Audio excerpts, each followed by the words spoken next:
Hello guys, আসসালামু আলাইকুম। আমাদের রিও মা হয়েছে, তার 5টি বাচ্চা হয়েছিল, 4টি বাচ্চা মারা গিয়েছে।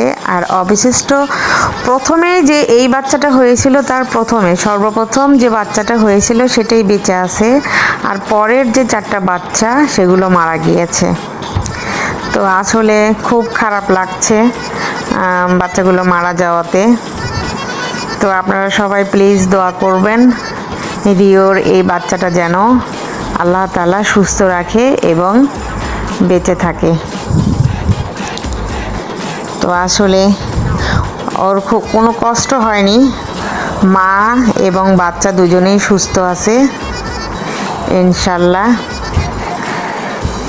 ওরা যেন সুস্থ থাকে, আপনারা সবাই দোয়া করবেন। আল্লাহ হাফেজ।